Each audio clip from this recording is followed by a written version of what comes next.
I am an American soldier. I'm a warrior and a member of a team. I serve the people of the United States and live the Army values. I will always place mission first.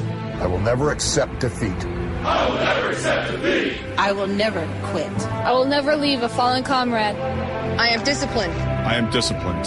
Physically and mentally tough. Trained and proficient in my warrior tasks and drills. I always maintain my arms, my equipment, and myself. I am an expert and I am a professional. I stand ready to deploy, engage, and destroy the enemies of the United States of America in close combat. I am a guardian of freedom and the American way of life. I am an American soldier. I am an American soldier. I am an American soldier. There's strong, and there's Army strong. See what it takes at GoArmy.com. Sometimes riders feel lost, unsure why a passage may not be working. It takes another set of eyes to help us nurture our writing into full maturity. At Black Wolf Editorial Services, we strive to enable writers to develop and grow, offering manuscript critiques and line edits through a mentoring editorial style. We also offer assistance on generating a writer's bio for your websites. Black Wolf Editorial Services, nurturing your writing into maturity. For a full list of services, visit blackwolfeditorial.com. Hey folks, I want to introduce you to a friend of mine, Dr. Richard Harden. We are on the same mission, which is waking up America. We just have different paths. So stay tuned for some information on how you can keep up with Richard and all his work. Visit Richard's website at raharden.com. That's the World Wide Web at RAHARDIN.com. At his website, you can see a summary of the 6 books he has written, where purchases may be made. He also has a link to 18 videos on YouTube and several blogs about Christian beliefs. If you prefer, visit Amazon.com/Kindle and type in Richard Harden to see and purchase his books. Every day, the men and women of the United States Marine Corps stand ready to defend the American way of life. The few, the proud, the Marines. The following message contains a special offer for listeners of this station. Are you a man over 40? Are you constantly looking for the nearest bathroom? Do you wake up multiple times a night to use the bathroom? Right now, Perfect Prostate is sending out free bottles of their groundbreaking new formula to listeners of this station. Perfect Prostate formula was developed by medical doctor Mitchell Fleischer, and its ingredients have been clinically studied to reduce your frequent nighttime bathroom visits and promote healthy urine flow. Right now, preferred customers get their first bottle of Perfect Prostate absolutely free. There's nothing to lose. Perfect Prostate is guaranteed to reduce that constant urge to use the bathroom, especially at night, and promote healthy urine flow. Don't wait. Call now for your free bottle. Just pay shipping and processing. Dial 1-800-675-0251. That's 1-800-675-0251. Supplies are limited. One free bottle per household. Call now. Dial 1-800-675-0251. That's 1-800-675-0251. KLRN Radio has advertising rates available. We have rates to fit almost any budget. Contact us at advertising@klrnradio.com.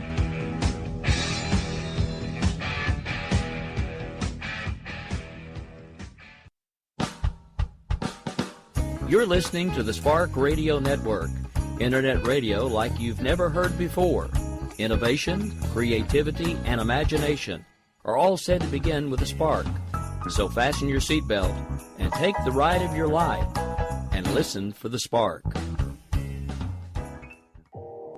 You are listening to KLRN Radio, where liberty and reason still reign. My name is Jessie. I'm a United States Special Forces widow. This gives me a unique perspective on the world around us. If you're willing to listen, I'll tell you how I see it, and I won't pull any punches. This is my POV, which stands for point of view. Alright, this is Jessie. How y'all doing out there tonight? Oh, yes, TGIF. I am happy it's Friday. Now, I've got an awesome Saturday Slowdown for you tomorrow. Absolutely awesome. And this is something I'm going to bet 99% of you didn't know. How the Middle East got its borders. Now, we include Israel, even though Israel got its borders in a whole separate way. But you know what? It's fascinating to hear how Iran, Iraq, Turkey, Syria, and Israel got their borders. It's a really fascinating story. And I had my favorite recurring guest, Justin Kinney, back. Oh yeah, and as always, Justin did a fantastic job. He always does. Come on, he always does. Now, as you well know, of course I've got my show prep. Who are you kidding? And boy, are we all over the place tonight. Oh boy. I have a little U.S. stuff, but it intersects with the military or the international world. So, of course, I've got a little bit. You know, I often have a little bit. But I don't cover the entire politician routine. Sorry, just don't do it. Just not quite my thing. You know what? I love visiting with you, and I wouldn't change a thing. Not a thing. Now, I don't normally talk about my Twitter feed except to tell you that it's there. But I have a pinned tweet that I would love for everybody to go check out. It's absolutely amazing. What it is President Trump and Vice President Pence leaving the Department of Defense today. They walked down a corridor of mostly lower enlisted, but all enlisted soldiers, and they stopped and shook every single member of the United States Armed Forces that was in that hall's hand. Every single one of them. Without a doubt. And it was just the most amazing thing to watch. It really was. Now, I can't do video on the show, though, and there was no real audio to share from that. I've got a couple audio clips from his speech that he gave at the ceremonial swearing-in of Mattis. Remember, we've already played the oath, and you've already heard him say his oath here on the air, so... And there was no speeches, because that was a quick get him sworn in before anything goes haywire, because... For those of you who don't remember or aren't regular listeners to my show, Mattis was sworn in on Inauguration Day by Vice President Pence. Now, I got sidetracked. And before I get any further sidetracked, I got a couple of things I need to take care of, because I could go off on this tangent, and you know I can. All right. First, Scott Harvath, stay in the fight. For those of you who don't know Scott's story, I'm going to give you the thumbnail version, and then I'm going to give you his Twitter handle, so you can wander on over to Twitter and follow him yourself, because his story is absolutely amazing. And I'm not one to say amazing, awesome, and bounce off the walls over stuff. Scott Harvath is a retired NYPD sergeant, 9/11 first responder, battling stage 4 esophageal cancer. And his timeline is the most amazing confluence of stuff. It's funny, it's uplifting. Most of us, if we were faced with this enormous challenge of fighting for our life, I know I'd get down the dumps if I had to deal with this, I think. Although I've never been there, so I couldn't say for sure, but Scott has such an amazing, positive mental attitude. So, I'm going to spell his Twitter handle for you. It's @, of course, for Twitter, SCOTT, Sierra, Charlie, Oscar, Tango, Tango. Harvath, Hotel, Alpha, Romeo, Victor, Alpha, Tango, Hotel, HARVATH, in case I messed that up, because I didn't write that out. I just did that off my at the top of my head. Yeah, I've been around the military a fair bit when you can do stuff like that. And it shows. Why do you think I focus on the military? I love them. I love them all. All right, now before we get caught up in Trump-Pence, you've got to go see that video. It's on my Twitter timeline, which is at Jessie's POV. You don't have to follow me. It's a pin tweet. I'd love it if you'd follow me, but you've got to see this video. It's amazing. They stop and take a moment with every single member of the armed forces in that hallway, and there was a bunch. I'd say at least 30 or 40. And what was so great about it, it wasn't the usual higher-ups. And I've spoken to soldiers who have gotten to meet high-powered higher-ups, even briefly. They never forget it. I mean, they just don't forget it. So, I know these young men and women will not forget today and what they experienced. They just won't. They just won't. I can mark my words. They won't forget it. Because it's one of those things you just don't forget. It just doesn't. It's one of those, it makes such an impression. Even if it's just for a couple seconds, it makes such an impression. Trust me, I've spoken with enough of them.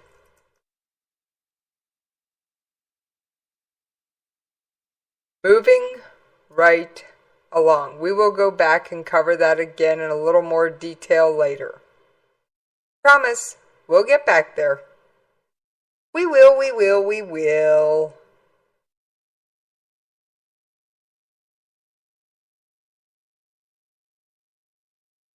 But we are gonna move along for now. Because I got a whole stack of show prep, and, I only have an hour to get through it, and I haven't gotten through a whole stack of show prep all week, so I want to try and really stay focused tonight and see how much of this I can knock out. The first place I'm going to take you is the UN. If you haven't heard the minute speech Nikki Haley gave at the UN, she clearly said it's a new day. It is a new day here at the UN. All right, it's only a minute, 10 seconds. We're going to take a listen. There is a new U.S. UN. We talked to the staff yesterday, and you are going to see a change in the way we do business. It's no longer about working harder, it's about working smarter. And we have a fantastic team at the U.S. UN that's ready to prove that. Our goal with the administration is to show value at the UN. And the way that we'll show value is to show our strength, show our voice, have the backs of our allies, and make sure that our allies have our back as well. For those that don't have our back, we're taking names. We will make points to respond to that accordingly. But this is a time of strength. This is a time of action. This is a time of getting things done. And this administration is prepared and ready to go in, to have me go in, look at the UN, and everything that's working, we're going to make it better. Everything that's not working, we're going to try and fix. And anything that seems to be obsolete and not necessary, we're going to do away with. But this is a time of fresh eyes, new strength, new vision, and a great day at the U.S. UN. Thank you very much. All right, I don't think she minced any words. She was kind of like, I'm here to kick tail and take names. She was pretty strong and powerful with that statement. She really was. And I haven't seen it get a lot of play, so I wanted to make sure I played it for my faithful listeners, because you guys are so awesome, and I just love being the one to keep you informed on this crazy stuff. Because trust me, this stuff can get lost. Just like that video, I haven't seen anybody report it. I think it was taken by a White House staffer or an aide. It doesn't look like cell phone video. If it was extremely good quality because it's not really narrow or anything. I'm thinking it was done with an actual video camera of some sort. I'm no expert, but it looked like it to me. It was just an amazing video.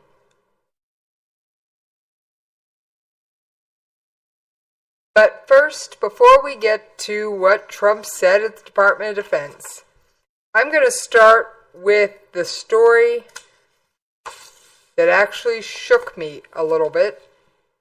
And I'm not an easy cookie to make I'm not easy to rattle. Oh, what's that, Host Kitty? What's that? Really, Host Kitty? Yeah, we're going to get to this one right away. And I'll play Host Kitty's opinion on this story in just a moment. Dash planned to launch chemical weapons. Yes, Dash planned to launch chemical weapons.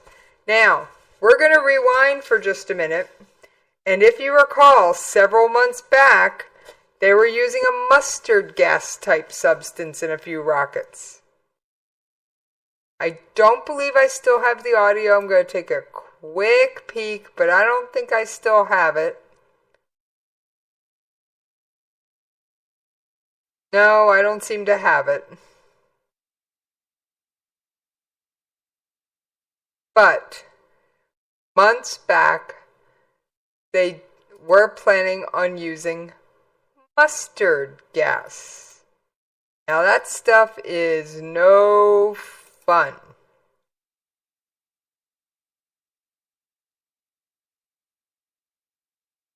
It really isn't. It's not as likely to be lethal as some of the other horrific chemical weapons out there. But it can be fatal, but it isn't always.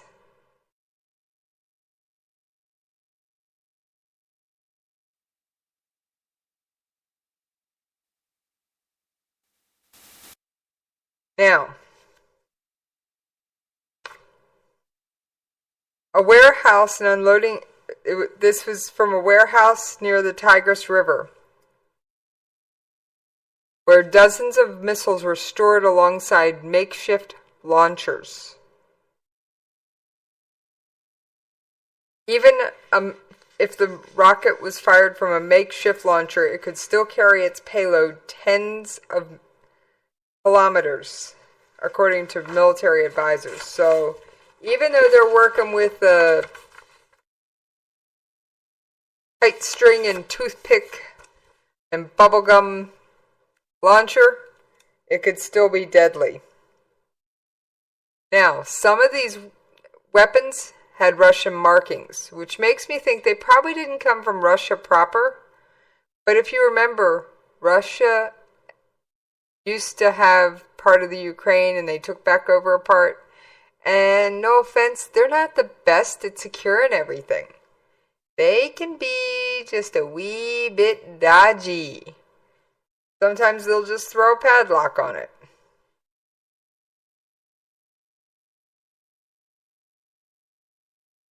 Dash fighters had been working on a scud beneath the cover of the trees. The area smelled strongly of chemicals. French soldiers advised the Iraqi team the whole area was contaminated. Tests are currently underway to find out what senior commanders called poison. Near the site, there were 3 large refrigerated cargo carriers. They had been opened. They were full of coking coal. Now, we've done a lot of talk about coking coal. That stuff burns and burns hot and burns strong. But inside, Iraqi soldiers found containers with the unidentified substance. They believe the substance had to be kept at or below freezing.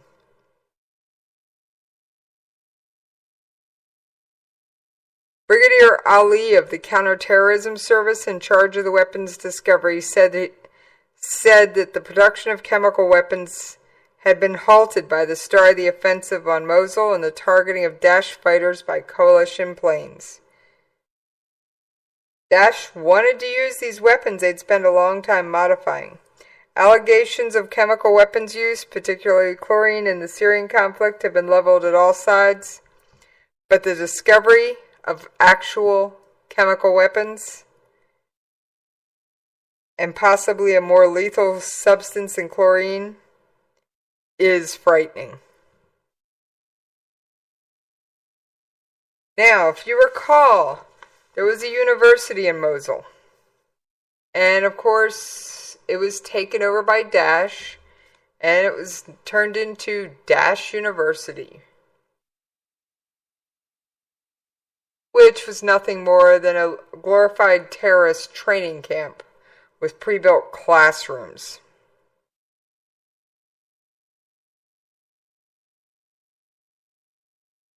The weapons discovery comes as the commander leading the attack on Mosul called on President Trump to continue the support operation and guarantee the involvement of U.S. warplanes in the offensive.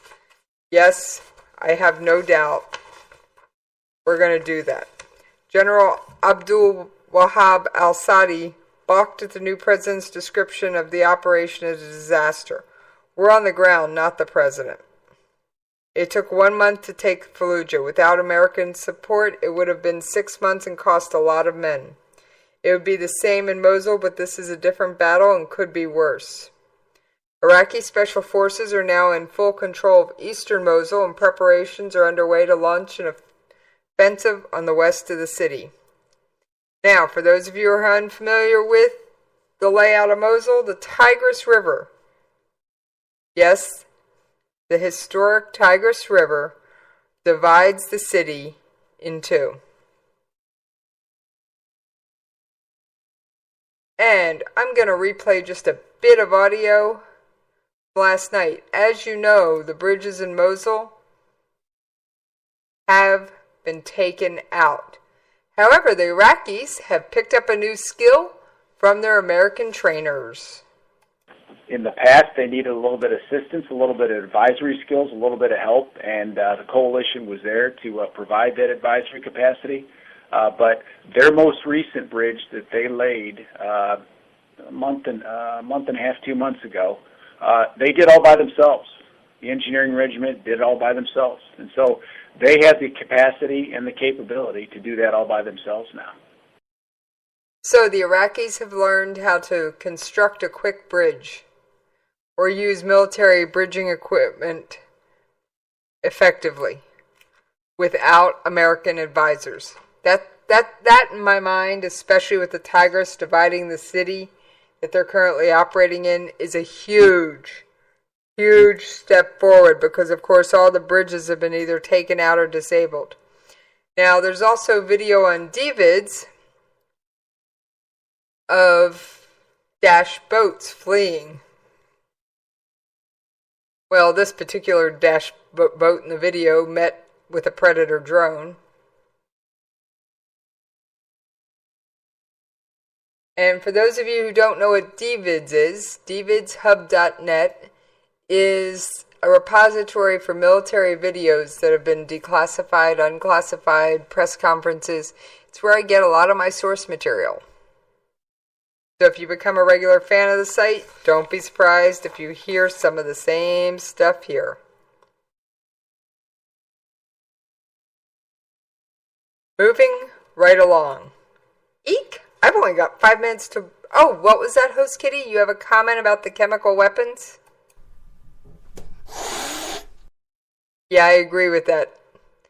And for those of you who don't know, Host Kitty regularly submits his own comments, and I do my best to air them when I get them in. Yeah, Host Kitty doesn't like the fact that Dash had chemical weapons with Russian markings. Interesting. So were they stolen out of Syria? Were they stolen out of the Ukraine? Or some other area? That's my question.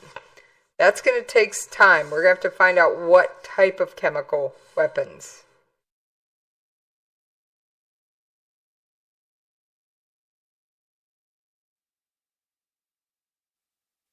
Now, of course, Mosul University has been completely liberated and forces are sweeping the complex for hiding militants. When Daesh swept through in the summer of 2014, capturing about one-third of the country's territory, the onslaught disrupted typical stable studies of students at Mosul. Now, the university and its students relocated to temporary quarters at a motel in Dahouk, Iraq, a city north of Mosul.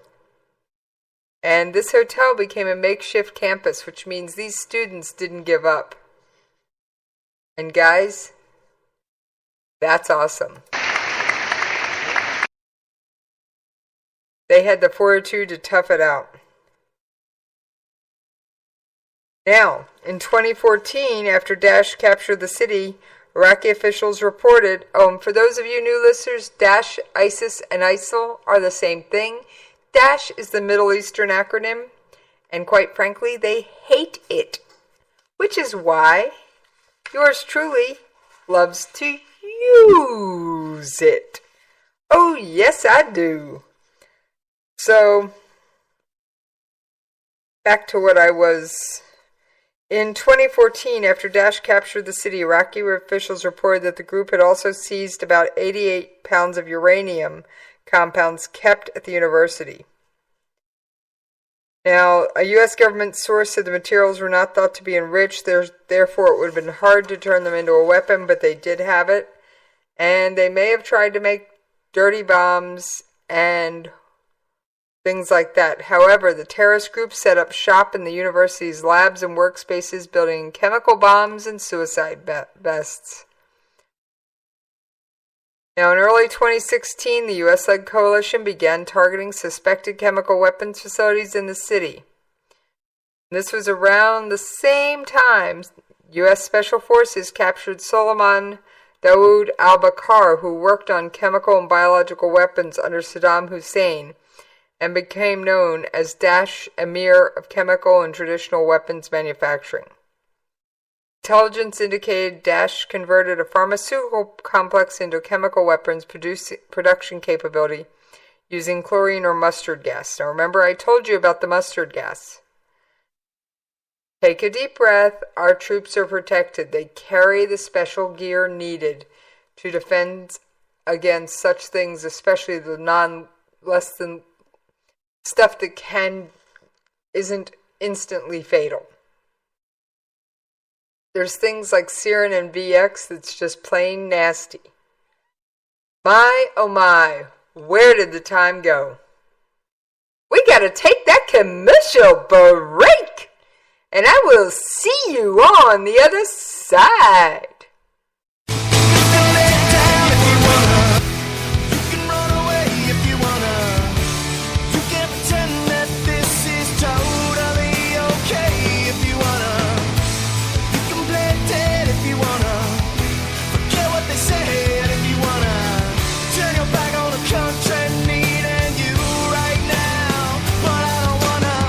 In these uncertain economic times, you've got to do whatever you can to save money. One of our biggest expenses can be our cars, especially when unexpected repair bills hit. Not anymore. If you own a vehicle with less than 130,000 miles, is less than 12 years old, has a warranty about to expire, or even no warranty at all, you could stop paying for car repairs. Roadside assistance, towing, and rental coverage are all included. Don't wait for the next repair. Make one free call right now to see if you qualify. If your vehicle is less than 12 years old, has less than 130,000 miles, even if it's out of warranty, paying for car repairs can become a thing of the past. Call us right now and get your car protected before your next repair bill hits. Get protection and no more repair bills. Call 800-696-1030. Again, 800-696-1030. That's 800-696-1030. 800-696-1030.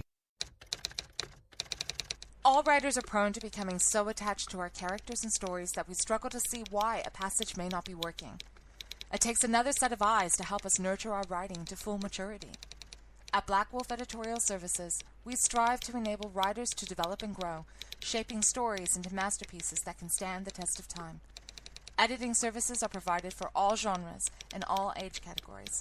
Services range from the critique of the short story through to line edits on full-length novels.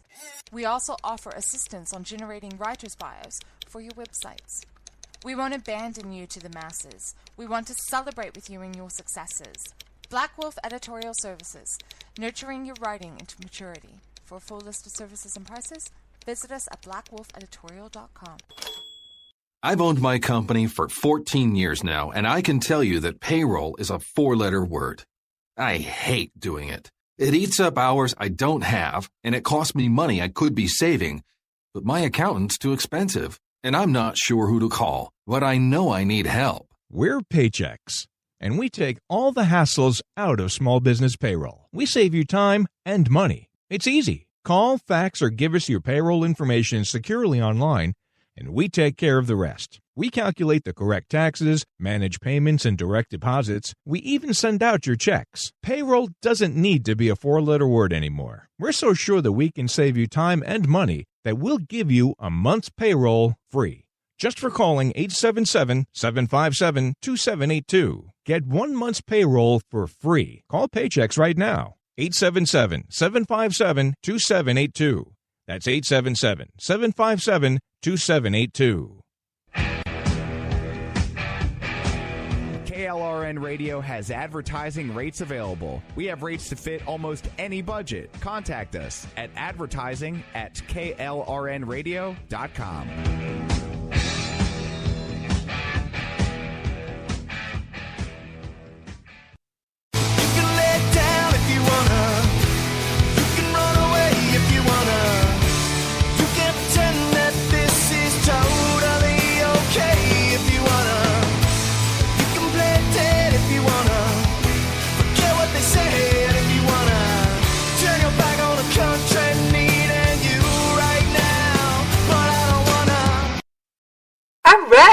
Thank you for hanging in there with me over that commercial break. All right, I've got a couple of excerpts from Trump's speech today at the DOD. Now, I don't play too much of the U.S. politicians, but as I do military, this is important. Let's take a listen. We want to ensure that we are not admitting into our country the very threats our soldiers are fighting overseas. We only want to admit those into our country who will support our country and love deeply our people. We will never forget the lessons of 9/11, nor the heroes who lost their lives at the Pentagon. They were the best of us. We will honor them not only with our words, but with our actions, and that's what we're doing today. I thought that was amazing. He remembered the 9/11, the people that died at the Pentagon on 9/11. I'm sure he remembered the others as well, but as he was at the Pentagon, standing in a hall with over 3,000 Medal of Honor recipient names engraved all around him, his focus was going to be on the military, nowhere else. Got a couple more audio clips because I think it's pretty interesting. Here's a brief one. We are in awe of their valor, tremendous valor, and we pledge our dedication to every single family serving our country and our flag.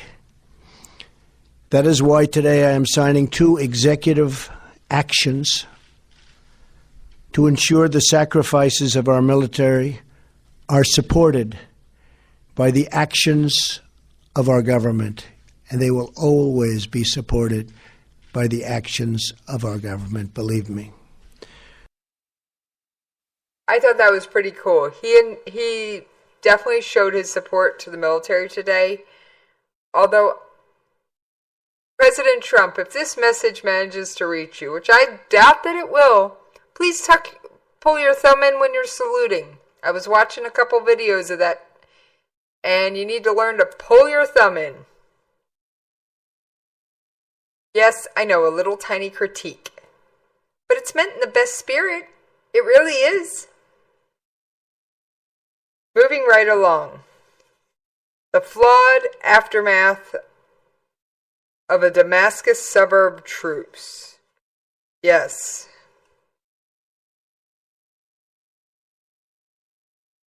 I'm discussing a town called Barzeh on the northern, Barzeh, Barzeh, a town on the northern outskirts of Damascus. Hanbali Street is the only barrier separating opposition-controlled areas from those under the Syrian government's grip. Opposition fighters and their weapons line the sidewalks of every alley. Despite the relative calm, buildings are marked with bullet holes and remnants of past explosions. But in Barzeh, the war itself has gotten tired. This all started in 2012. When the Free Syrian Army, those who are trying to oust Bashar al-Assad from power, took control of the Barzeh district, then home to 50,000 people. More than a year after the takeover, the rebels clashed with pro-government forces and civilians were pummeled by government airstrikes.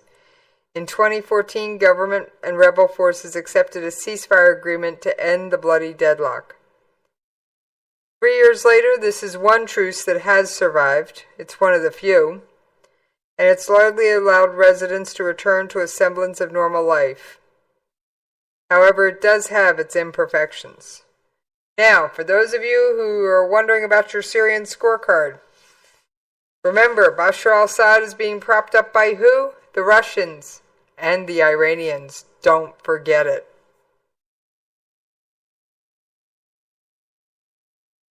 Some of the flaws in the truce is that many goods are banned for no reason. And the women and children are often the ones that go grocery shopping, as men are still in fear of being detained. Barzeh truce is typical of many ceasefire deals in Syria, with both sides accusing each other of multiple breaches or failing to implement the agreed terms. 3 years later, the government has still not released the majority of the detainees arrested, and many people feel that the agreed-upon conditions were not fair, especially since the government has not implemented many of the truce's conditions. This is something I will have to keep an eye on.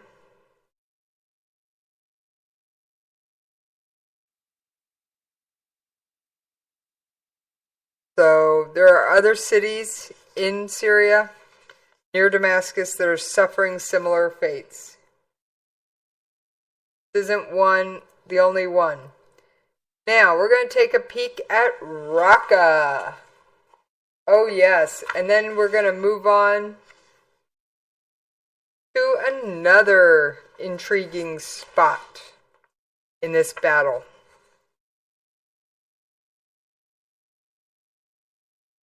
Turkey itself can't do Raqqa alone. Let's just put that out there. Following the coup attempt, the Turkish military was decimated by none other than Turkey's President Erdogan. Now, if you remember those Syria scorecards? You know I mention them all the time. What do you mean you don't have one? All right, get a pen and paper out. We're going to run through it real quick. Bashar al-Assad. Trump says he might be able to talk with him. Obama used to say, but Assad must go. Alright, it'll be one of the last times I mention that, but then Russia came in and said, oh, we'll prop them up. Why not? Then, of course, Iran got in the middle of it once the sanctions had been lifted on them due to the Iranian nuclear deal, which, of course, I think has more holes than good quality Swiss cheese. Too many secret side deals, folks. Too many secret side deals. So,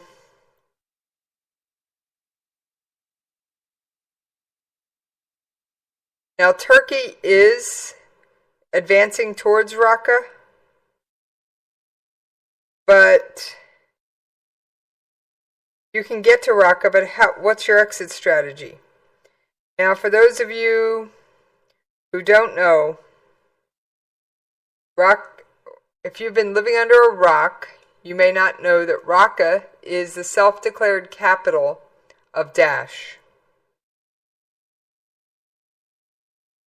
And there's talk of the supply line becoming exposed to more risks in the hospital environment because it would become longer. There were 6,500 members of the Turkish military. More than 150 generals were expelled following the failed coup, which, of course, Turkey blamed on a U.S.-based cleric. Now, how this guy started a coup from halfway around the world, no one showed me any proof of it. So I'm kind of going, show me the money, honey, on that one. And I'm just not seeing it.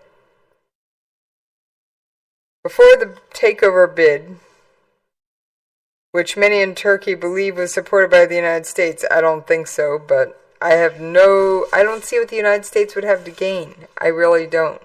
Now, we do use a Turkish air base in our fight against Daesh, but I don't see what we'd have to gain by taking over Turkey.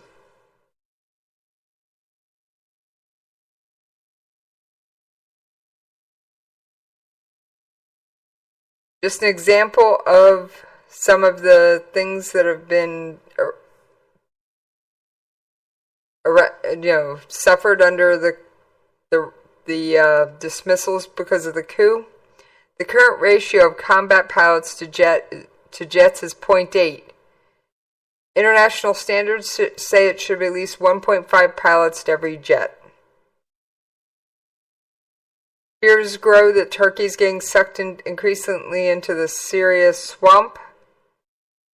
Deputy Prime Minister Kurtulmuş said on Tuesday the towns captured by Turkish troops would not be handed over to the Syrian government. Now, just as a reminder, folks, Syria views the Kurds as terrorists. So I'm wondering if they're trying to kill two birds with one stone here. There is a military goal, but not a political one, and that's particularly bad, said Salma Turk, who claimed that Erdogan still seeks to topple Syrian President Bashar al-Assad.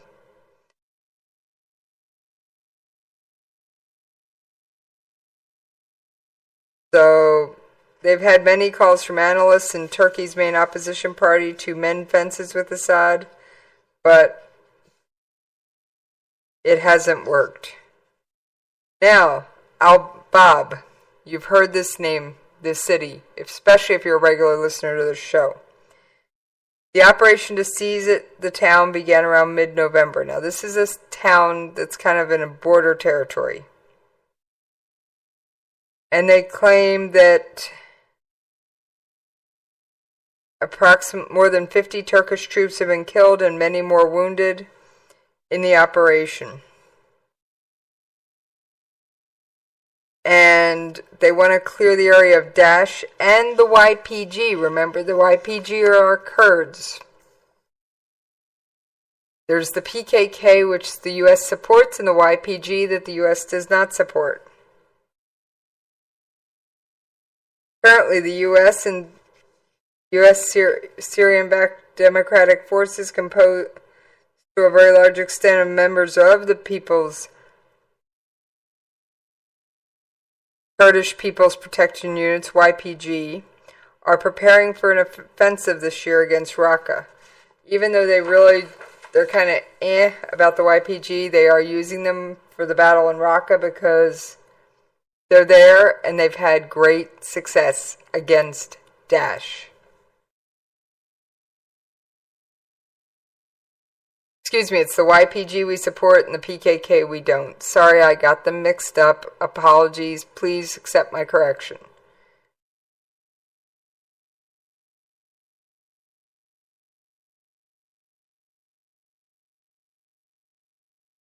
Last week, President Erdogan voiced his concern about the eventual breakup of Syria and Iraq, saying Turkey would not agree to the emergence of several new states in the region. This is part of why I wanted to do the story on how the Middle East got its borders, which will air tomorrow. If the Turkish plan about Raqqa is linked with the country's concerns about new state in the region, then there's not much Turkey can do about it. It's too late now. Turkey should cooperate with Damascus and countries in the region at the earliest if the integrity of Syria is important. So Turkey's also planning to launch more offensives against the PKK, which we do label the PKK as a terrorist group, but not the YPG. Both are Turkey, or both are Kurds. Now, I'm going to go over this story just briefly. Israeli Prime Minister Benjamin Netanyahu was interrogated by police on Friday for the third time as part of an ongoing graft probe. 2 earlier interrogations carried out at the Prime Minister's residence lasted a total of 8 hours.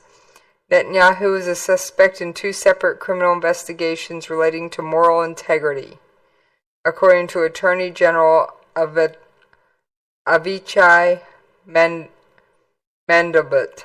One involves allegedly receiving gifts, including cigars and champagnes, from Israeli businessmen overseas, while the other involves alleged dealing between Netanyahu and the owner of one of Israel's leading newspaper. However, I don't get it.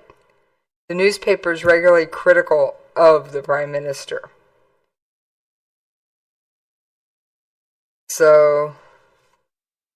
And if you recall correctly, and I brought this up on my show, the U.S. actually spent money trying to defeat Netanyahu in the elections in Israel. Yes, your tax dollars were actually spent to try and influence a foreign election.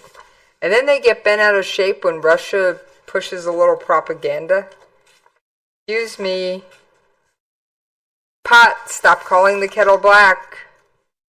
Really, please. Stop it. Pakistan tests ballistic missile capability, a ballistic missile capable of carrying multiple nuclear warheads. Whoa, first you've heard of this one, isn't it?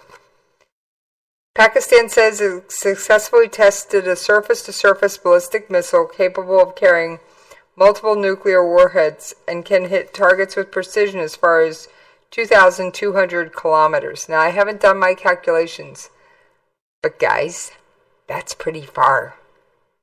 Earlier this month, Pakistan successfully tested for the first time a submarine-launched nuclear-capable cruise missile with a range of 450 kilometers. Now, this is a show of force, and if you recall, Pakistan and India, they're not friends. They're not friends. They're not friends at all.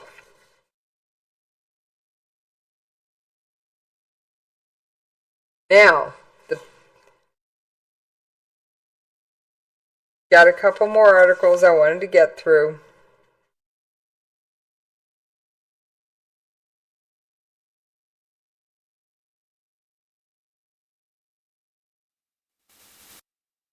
The coalition and its partners in the fight against Daesh continue to make gains, both in Iraq and Syria. And they are working on, Daesh had previously destroyed bridges, linking some areas. The U.S. had destroyed other bridges. The coalition has carried out more than 50 airstrikes over the past week in Syria, supporting the Syrian Democratic Forces, clearing nearly 30 square kilometers northwest of Raqqa.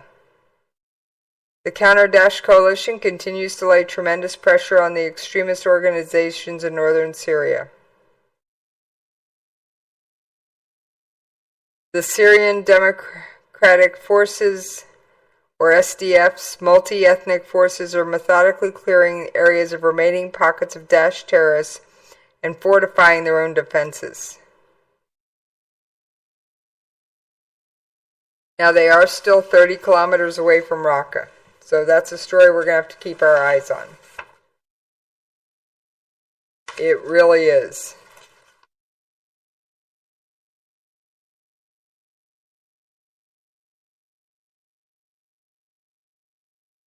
What would a day around here be without a North Korean story?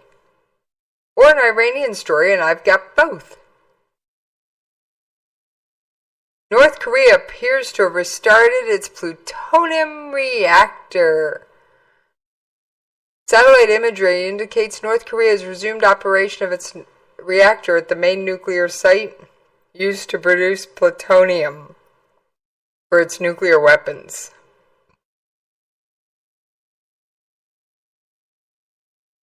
And how they can tell this? There was a water plume from the cooling water outlet of the reactor, an indication the reactor is very likely operating. And also, if they look at it on infrared, it's hotter than usual when it's not running.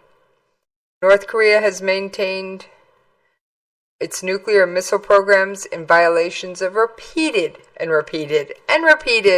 international sanctions. It's called the Hermit Kingdom for a reason, folks.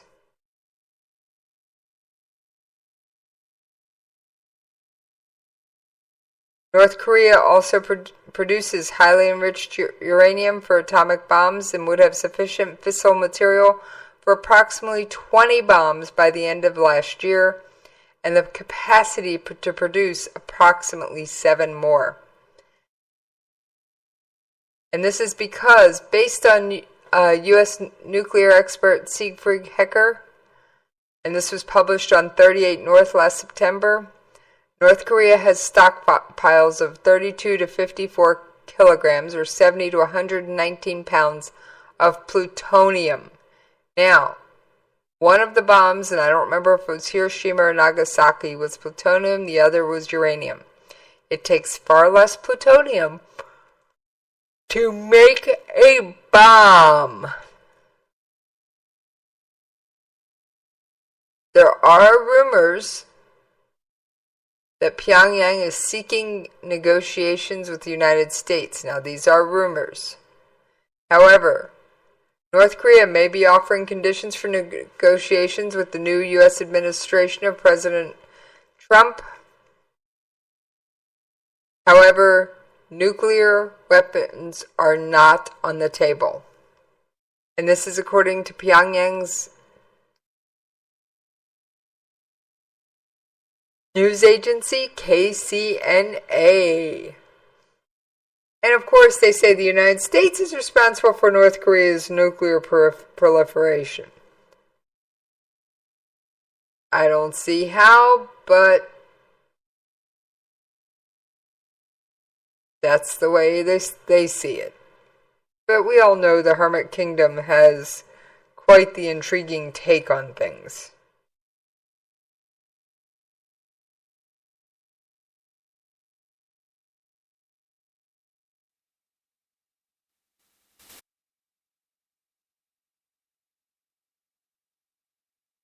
What's Iran up to? That's what you want to know? I've got that one. Iran state-backed media reported on that the country has started shipments of an ultralight form of oil to the Japanese market. Approximately Sorry about that, folks. Approximately 160,000 barrels of the light oil known in the industry as condensate was shipped to Japan from South Pars Field in the Persian Gulf.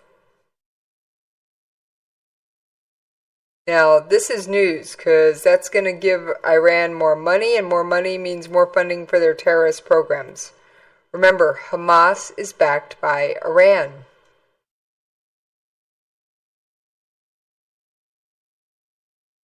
Remember, they are. The Japanese shipment follows more advancement for European energy companies into an opening Iranian energy sector. Australian energy company OMV said it signed a memorandum of understanding with representatives from Iran's Dana Energy Company, a player in the exploration and development, to review new arrangements for potential work.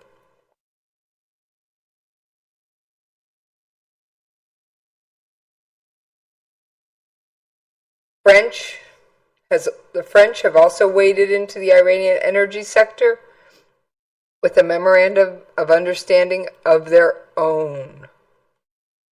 Now, I'm going to end the show what I thought was a story I just couldn't pass up.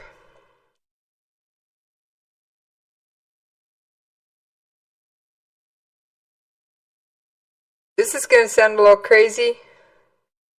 A student at Bowling Green University posted footage of what she claimed was a KKK meeting taking place on campus. She was wrong. It was a white sheet covering a piece of lab equipment.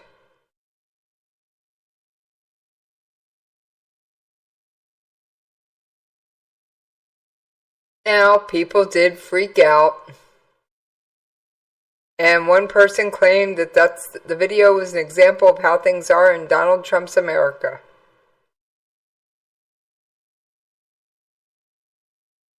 And the president of Bowling Green said, "We looked into this. We discovered it's a cover on a piece of lab equipment." Whoops. Is this the first time something like this has happened? Nope. The chancellor at University of Wisconsin, Whitewater, posted a statement branding students who she thought had been wearing blackface as racist on the school's official website before discovering they had been wearing exfoliation masks. In 2015, the University of Delaware's president declared nooses hanging from trees on campus to be a hate crime, only to discover later they were just remnants of paper lanterns to celebrate the Chinese New Year.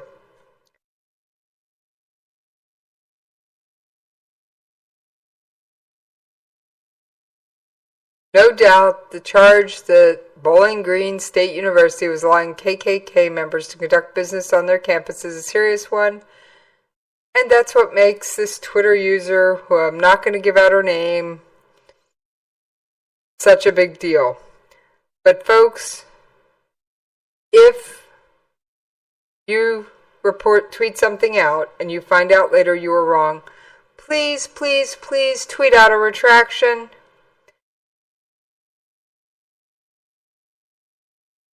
Alright, I am out of time, and on that note, yeah, you know what's coming. My regular listeners, you got this down to a science. I'm out of here!